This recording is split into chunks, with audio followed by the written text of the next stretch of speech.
good morning, evening, afternoon, midday, or night. It is March the 23rd, 2026, as of recording this, and I am about to drop some truth on people. Now, this doesn't mean it's take what you want, but today we're talking about alchemy. Since I seem to have stumbled across something that I can't get out of my freaking head, we're talking about alchemy as it relates to like everything, because once I went down this rabbit hole, there was no coming back. Oh, and I've been going down that rabbit hole for a while, and it was just, and when I found Carl Jung, I went, oh, no. Here's the excuse I've been looking for.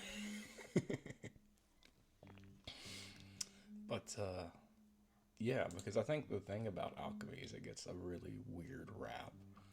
Because it's like, yeah, that's my mouse in here. It gets a really weird rap because it got so associated with like magical, mystical thinking in like the 1600s, because they're like, oh yeah, they were trying to make gold out of like base metals, and it's like, take a second and realize what you might be talking about here. Let's not assume everything is literal before we move forward. But I'm sure I might get into that at some point, but this is not what this episode is for. No, it's not. This is probably what I've been wanting to move toward the whole time I've had this podcast, because this is something that people don't realize, and I'm not sure, I don't think it's suppressed. I don't think anybody even looks for it unless you're me and you can't bear not understanding something.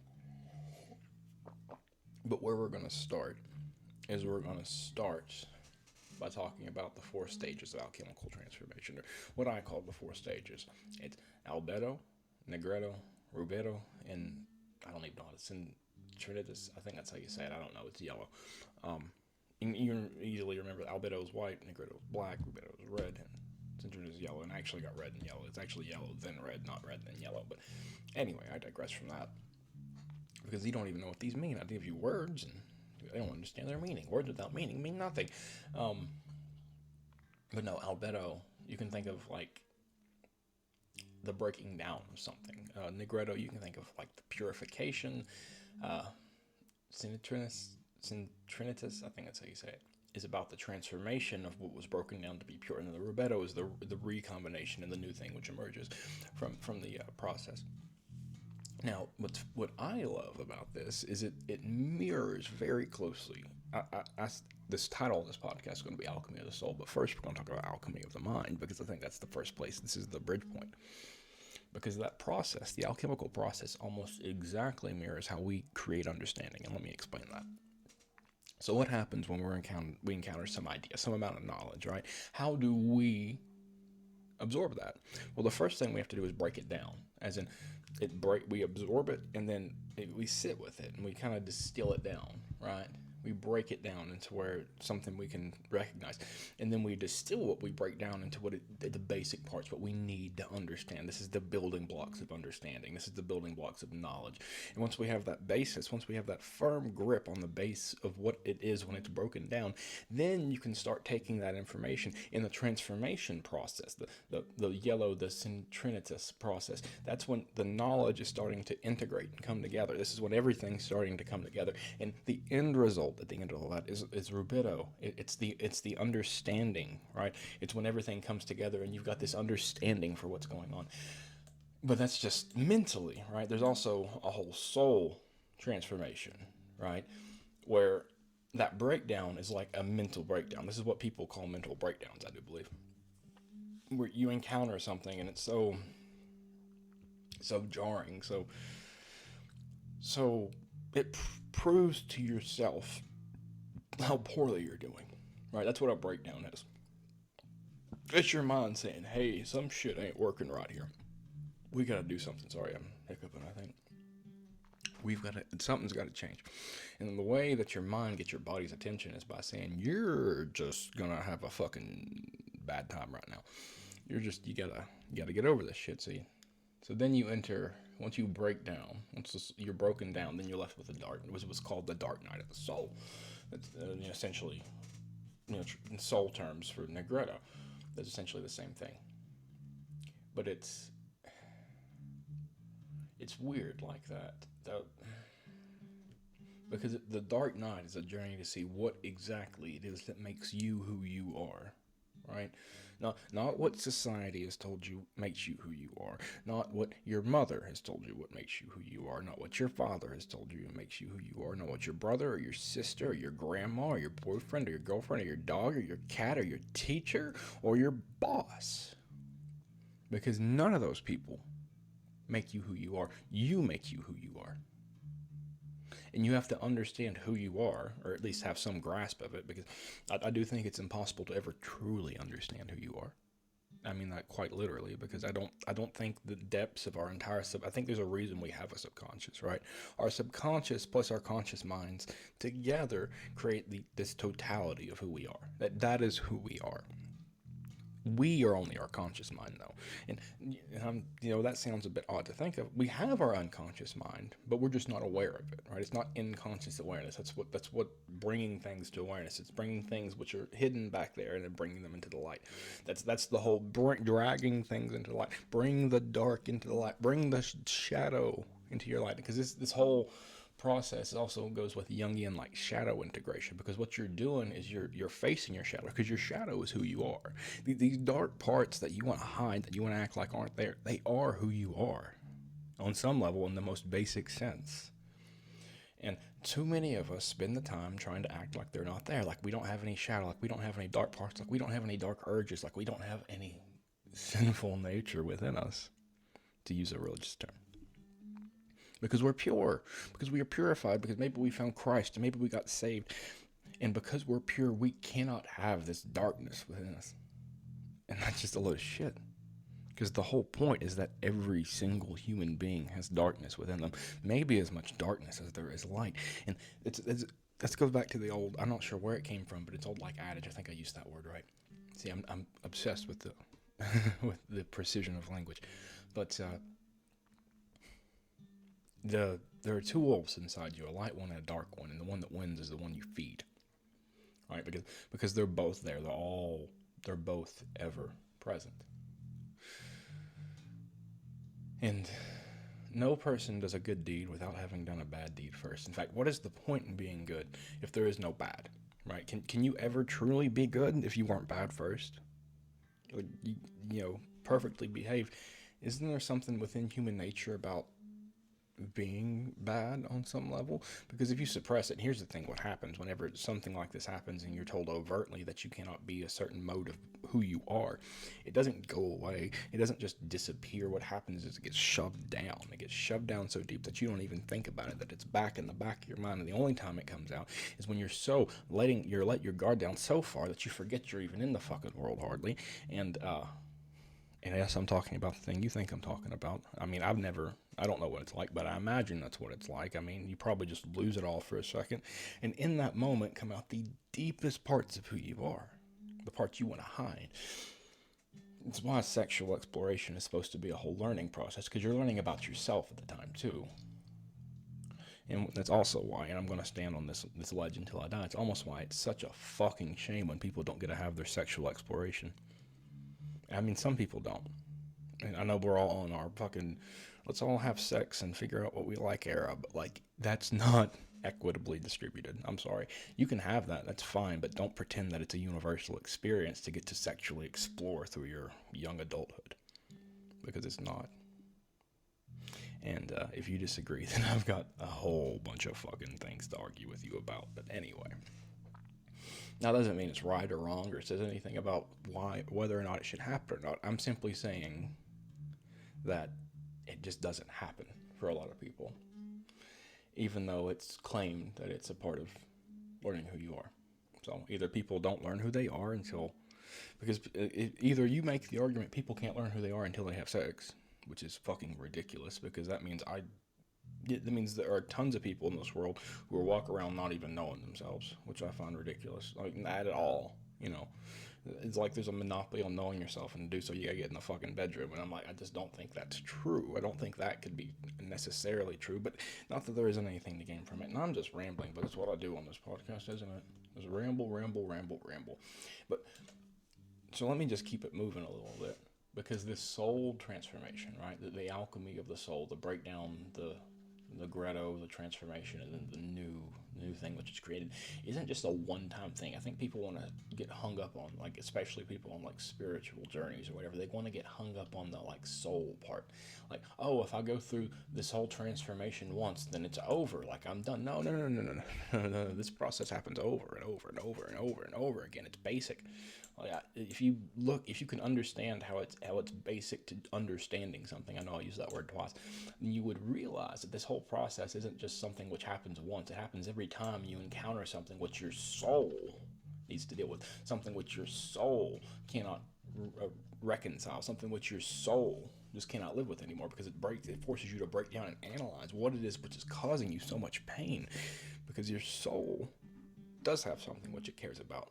And because if it's not the soul, it's your mind. And apparently, because you get into really, really weird trouble, because if it's the mind, then shouldn't people purely be products of their environment? Shouldn't you be able to one-to-one guess and know how somebody's going to act and react in any given situation? Because if it's only the mind, if the only thing that drives us is the mind, and the mind is inherently influenced by all which was brought into it to come to, yes, you have your unique perspective on it, but that unique perspective of yours is all that there is. But that would mean there would be no misunderstanding. As long as context was given, there would be no misunderstanding, and I just don't think that's true, because I think regardless of whether or not somebody has this mental buildup one way or another, right? I do believe if you would live my life, you would make all the decisions I do, and I believe if I lived yours, I'd make all the ones you do. That's not the point. The point is that the soul puts a layer on all of that, right? The soul has its wishes. The soul has what it wants. It's how you find like a calling. It's how you find what you're supposed to do with your life. It's not because you look down on paper, and on paper it looks like all this shit is what looks good for you, right? That's what the mind would have you think. If everything was mental, and I mean everything that mattered was mental, because that's a whole different fucking argument that I don't even want to get into right now. But if everything that mattered was mental, then you could take all of your like positive qualities, all of your pros and cons, you could write them down on a list, and from that list you could extrapolate what it is that you should do with the rest of your life, your whole life. You could figure out who you're supposed to date, who you're supposed to marry, you could figure out where you're supposed to live, all of that, if the mind was the only thing that mattered. Because then the mind would hold the key to all of it, right? And I'm not saying the mind isn't the entrance point, the mind isn't some sort of key, but there are things deep in our bones, deep in our soul, which can supersede even our mental processes. I think attraction's a really good example of this, because is it mental? Are we born, and then learn what's good for us? I mean, we can fall into certain patterns and types, but do we really learn what we like, or do we find it out? I mean, people are born gay, right? If people are born gay, then is it just all mental? Because the mind kind of is a blank fucking slate.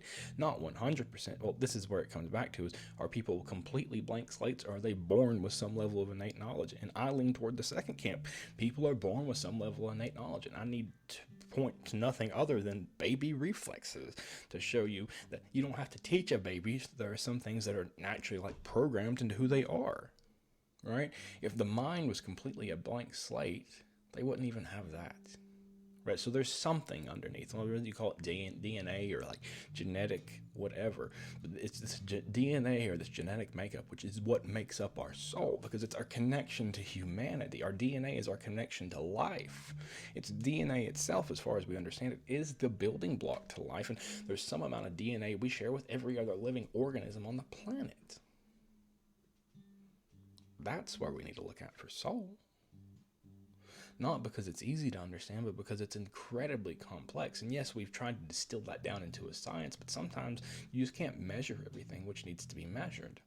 You know what you can measure? You can measure mystical experiences, and you can look at how many people tell you that they have had some kind of movement of the soul. And yet, if you are within the scientific community, you've got to find ways to rationalize and discredit that and make it all about something completely constructed in their mind. And maybe that is true. Maybe it's something completely constructed in the mind, and maybe psychology is right, that if it's real to you, then it is real. But maybe it's realer than we think. But that's an idea I'm going to leave right there for right now, and I'm going to move on to the other stuff I wanted to talk about, because I've already went on for too long, and I always seem to harp. But the other thing I wanted to talk about when it came to the alchemy of souls was, or alchemy of anything, is how a lot of the times what is brought about by alchemy, a creation which is brought about through alchemy, is brought about through the union of opposites, especially when that creation does not intrinsically involve our mind or our soul.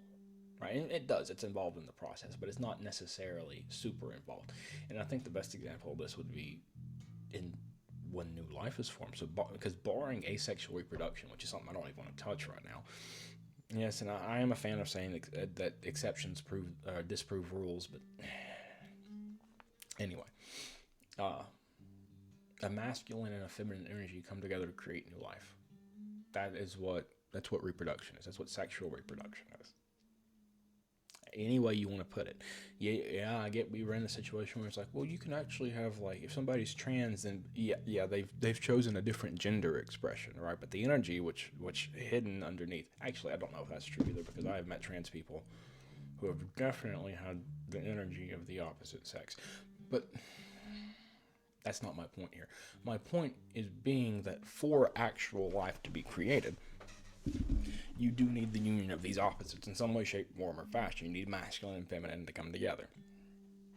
And not within the same being. Well, I guess within the same being, but within the container, which is usually the woman. But, well, I hope I'm making sense here, because I might sound completely unhinged, and I really hope not, but it's super possible. I mean, super possible. A more concrete example of this in action is when you have an acid and a base reaction in chemistry or in science or in the world. It creates a new thing, a salt, which is a combination of the two things which came together to form it. Oh my gosh, it's almost like chemistry follows these processes too. Oh my gosh, you can put two things that are different together, a union of opposites, and breed creation. This is wild. I mean, oh my God, when you think about it, this is what all of creativity is. What does it mean to be creative? It's when somebody brings two or more things that are uniquely blended together to form one new whole thing. It's this idea, or these ideas and these combinations put into this new context, right? And it's that expression which is what art is. And a good example of it, I'm going to go into other things later, but I think the first example we can touch is cooking, or really baking. Because you know what the sign of a good cook is? A good cook takes what he's given and makes a meal out of it. And the same thing is true of art, because what can the good cook do? The good cook can take whatever is in the pantry, in the kitchen, and make a meal from it. That meal being the new whole. And the ingredients plus their hands and their tools being what goes into making it. Right? And the end product is a meal that somebody enjoys and eats, and it's short-lived and it's gone as fast as it came, but that's sometimes the nature of art as well. And, that's why. It's like alchemy. It requires the alchemist, if you will, to combine all these constituent parts into something unique that only they can craft together. Now, each person can recreate it to some extent, but you never truly recreate the same reaction in the same way that the same person never walks into the same river twice, because it's not the same person, it's not the same river. It's happening at a different point in time, in a slightly different location, with a different context. It's never the same reaction twice. The same is true for all of arts, and I'll just go through those really fast, because what happens when you make a painting? Well, oils and I'm assuming it's oils and not water-based paint. Say oils and brushes and a canvas and a person and a painter all come together to put something on the canvas. That's what a painting is. It's all that coming together. Dance is a person's breathing and choreography and movement in the space that they're in, and the clothing they're wearing, coming together into a performance, acting pretty much the same. It's where you bring a voice and movement and clothing and blocking and presence onto a stage and entertain. That's the art form of it. Writing is when you take pen and whatever you call paper, something to absorb ideas, the ideas that you have, then the words and the way that they form language, that's what brings together writing. Music is a voice and an instrument harmonized together, or disharmonized if you want to break the status quo, with all wrapped together with language in order to create entertainment. Woodworking is taking wood and tools and nails and know-how and making something of it. Metal is pretty much the same way. You take metal and you heat it and you have a hammer and you forge it. And you go on and on and on with anything where you create something, which is pretty much anything people do all the time. There's literally a limitless expanse of creative opportunities if you really look for them. I mean, the permutations are endless, and each expression is actually unique. It's just, and this is what it means in the in the Old Testament, sorry, when it's like God invited us to share in creation. Well, we can't do much without creating. That's kind of the point of us being here, is whenever we touch things, when we bring things together, we put them in context in which they didn't exist beforehand. I know, I've been going on and on. It's been like 20 minutes. I could probably keep going, but at the same time, I don't want to make these too long because nobody listens anyway, and I'm trying to get some output here. So we're going to call it there. If you want to hear me go unhinged about alchemy again, go ahead. If I made some sense, please tell me I made some sense, because sometimes I think I'm just a raving madman, and on some level I probably am, but that doesn't matter because I'm here either way. Yes, and if you're hearing this long, I know my audio is kind of shit. It's a bit too loud. It's not easy on the ears. I'm going to try to make that better. It's just I figured at one point in time, I'm like, well, they can fix it if they think it's too loud. But now I'm like, no, they hear me screaming the first time they open this video. They're just going to click off anyway. But I am Alex, or you can call me Art Smith. This has been the New Lost Souls podcast. And stick around until next time.